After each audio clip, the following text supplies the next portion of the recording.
I'm 100% sure these two Reacher characters would have become special investigators if they'd survived. If Cole and Frasconi had survived the events of Reacher Season 3, Episode 4, they absolutely would have been part of the special investigators. Reacher Season 3 adapts Lee Child's Persuader, with the series diving a little deeper into the titular character's time in the Army. The first 3 seasons have been smart with how they've doled out information about Reacher, and Season 1 his past is somewhat mysterious, while the second season detailed his time with the 110th Special Investigators. Reacher Season 3's Dominique peels back a big part of his history. Not only does it introduce Reacher's mentor, General Garber Andreas Apergis, but it also explores his friendship with Sergeant Dominique Cole Mariah Robinson. Cole's gruesome death at the hands of arms dealer Quinn Bryantee sets up the events of the 3rd season, with her murder being one of the most tragic scenes of the series to date. Cole's work with Jack also feels like a precursor to the formation of the 110th Special Investigators Unit. Cole works with Reacher before the Special Investigators are even formed, as Garber fears Reacher is becoming swamped with too many cases and assigns the sergeant to work with him. What's funny is that Reacher himself mocks the notion of having a team and labels them his special investigators as a gag. It's likely working alongside a bright, resourceful officer like Cole changed his mind. Also joining the case is Private Tony Frasconi Robert Butsoki, who harbors a very obvious crush on Cole. Tony isn't as sharp as Cole, but they prove to be a good team. That's part of what makes Dominique such a bummer of an episode, where Frasconi is killed trying to defend Cole, while Cole was captured, tortured, and executed after trying to arrest Quinn. In an alternate reality where the arrest went as planned and Quinn went to prison, Reacher would have definitely made Cole and Frasconi part of his Special Investigators Unit. Reacher doesn't give a clear timeline regarding how long after Cole's death the unit was formed, but it probably wasn't too long. The team itself would become a surrogate family for Reacher too. This is where he met bestie Neagley Maria Sten, alongside the likes of Dixon Serena Swan and O'Donnell Sean Sipos. Cole would have fit very well into that group, which makes her fate all the more poignant. Cole likely would have been Reacher's second in command if she survived. A flashback showing the first meeting between the Special Investigators in Reacher Season 2 shows they're all starting from scratch. Reacher has handpicked the team because they're the best at what they do, and they quickly learn to work together despite wildly different personas. Had Cole and possibly Frasconi been part of the group, there would have been a different dynamic. Given her experience working with him, Cole would have been Reacher's second in command, and he would have demanded the unit treat her with as much respect as they gave him. Given the smarts Cole displayed in her investigation into Quinn, including a natural knack for logical deduction and interrogations, the unit could have been even more effective. Sadly, Cole was still a rookie when it came to combat, which is how Quinn overpowered both her and Frasconi. It's clear from Dominique that Cole and Frasconi's killings haunted Reacher, and he feels responsible after assigning them the job of bringing Quinn in. Cole and Frasconi missing out on the Special Investigators makes their deaths even more tragic.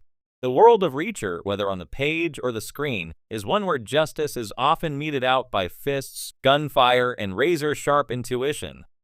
Jack Reacher roams from town to town, a drifter with an ironclad sense of right and wrong, top-tier military training, and a head full of facts. But along the way, we meet characters who burn just as brightly, allies whose competence and instincts make us wish they'd stuck around a little longer. Some of them, if they'd survived, would have been perfect as special investigators, the kind of characters who could have built a career or their own series cracking cases side by side with Reacher. Or perhaps striking out solo. Here are the two I'm 100% sure fit that mold. 1. Francis Neagley without fail and beyond. Okay, yes, Neagley is one of the lucky few who's still alive in both the books and the show as of now. But in many of the scrapes she's been in, it would have been entirely plausible for her story to end early. We're counting her because her skill set, her mindset, and her loyalty make her the gold standard for what a Reacher-adjacent special investigator looks like. A former military police sergeant and member of Reacher's elite Special Investigations Unit, Neagley is perhaps the most capable operator Reacher ever worked with, and one of the very few he trusts implicitly. While she shies away from personal relationships famously uncomfortable with physical touch, Her analytical mind, ferocious discipline, and near telepathic ability to read a situation make her invaluable. She's the kind of investigator who'd spot a suspicious pattern of murders from a spreadsheet alone or disarm an ambush before the first shot was fired. And without fail, Neagley is instrumental in helping Reacher prevent an assassination plot against the vice president-elect. Her calm under pressure, near-fanatical attention to detail, and surgical precision in both combat and strategy prove beyond any doubt. Had she chosen to, Neagley could have gone private and run one of the most formidable investigation firms in the country.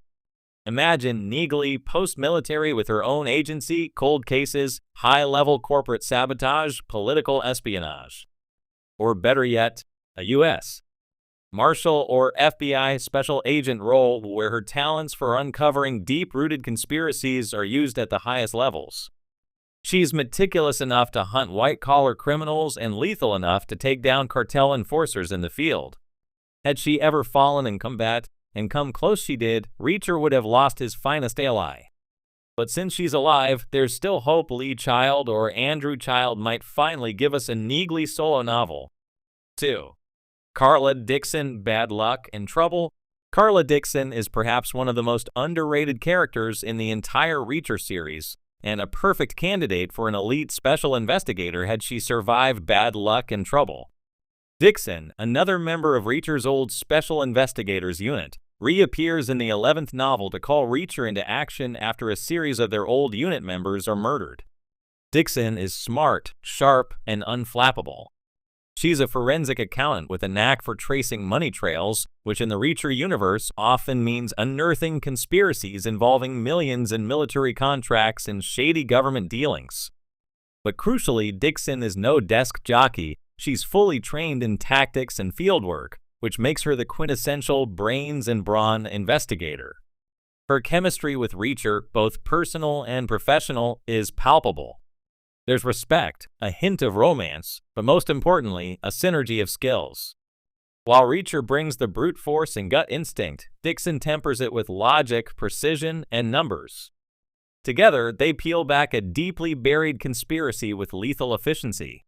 Had she survived, spoiler alert, Dixon is tragically killed during the events of Bad Luck and Trouble, Dixon could have easily transitioned into a high-powered investigative career, either within military intelligence, the private sector, or as an independent operator. Picture her running high-level financial crimes investigations, or acting as the linchpin in complex sting operations where following the money is the only way to crack the case. Her understanding of how power moves in the shadows, combined with tactical skills from her MP days, makes her, arguably, one of the most dangerous and effective investigators the series has seen. Her death hits hard not just because of her skills, but because we can see the unrealized potential of what could have been a long-running partnership, romantic or otherwise, between her and Reacher. Why these two? Reacher's world is full of competent allies, from Finley in Killing Floor to Dominique Cole in Persuader, but Neagley and Dixon stand out because they embody the two pillars of special investigation, tactical prowess and analytical brilliance. Both